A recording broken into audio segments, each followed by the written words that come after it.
এরপর আল্লাহ পাক বলছেন তার চাইতে বড় জালেম আর কে হবে, যারা আল্লাহর ব্যাপারে মিথ্যা আরোপ করে। ওয়াকাজ্জাবা বিসসিদকি, কোরআন যে মহাসত্য পেশ করেছে সেটাকে অস্বীকার করে। কোরআনের সত্যটা হলো ইসলামী শাসন ব্যবস্থা হলো কোরআনের মহাসত্য। ইসলামের শাসন ব্যবস্থাকে যারা মেনে নিতে চাচ্ছে না, আমাদের দেশের বহু রাজনীতিবিদরা বলতেছে ধর্ম এবং রাজনীতি আলাদা। বলে কি বলে না জোরে এখন? এ কথার মানে জানেন আপনি?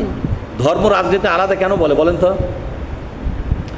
ধর্ম রাজনীতি আলাদা হতে পারলেই ধর্মের অঙ্গনে আলেম ওলামা থাকবে, রাজনীতির অঙ্গনে সলিমুদ্দিরা থাকবে, বুঝেননি?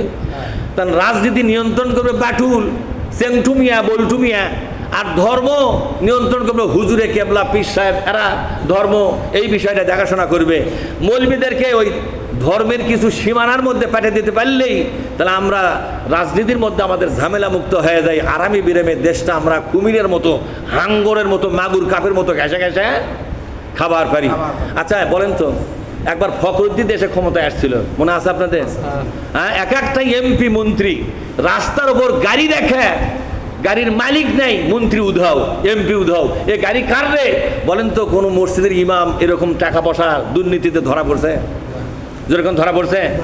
বাংলাদেশে একটা ইসলামী দল আছে, জামাত ইসলামী, অনেক এমপি, কয়েকবার মিলে অনেক এমপি, দুইজন মন্ত্রী, এদেরকে তন্ন তন্ন করে খোঁজা হয়েছে।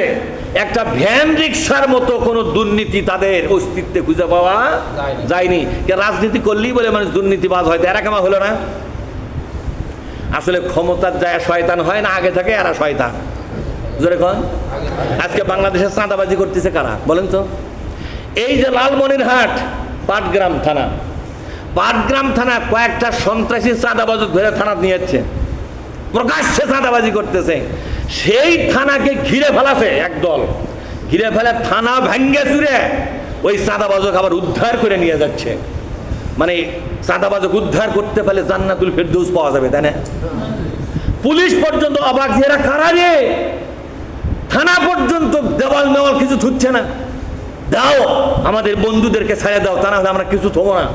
পাটগ্রাম গোটা দেশের শিক্ষিত মহল অবাক হয়ে গেছে যে এই চাঁদাবাজগুলো যদি ক্ষমতা যায় তাহলে দেশটার দশা কি হবে বলেন?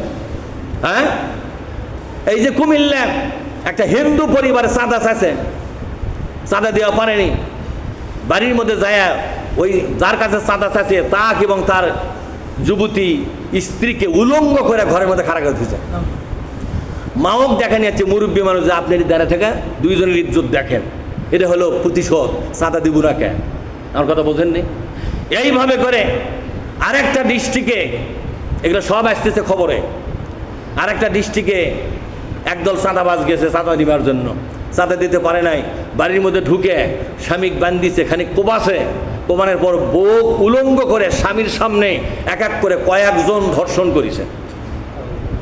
সেটা আবার ভিডিও করেছে, করে আবার ফেসবুকে ছেড়েও দিয়েছে, যাতে করে দেশের মানুষ ভয় পায়, চিন্তা করে বাবা আমার বাড়িতে আসার আগে আমি চাঁদাটা দিয়ে দেবো, এই চিন্তা করে দিয়েছে ভিডিও ছেড়ে। কিন্তু হিতে বিপরীত হয়ে গেছে।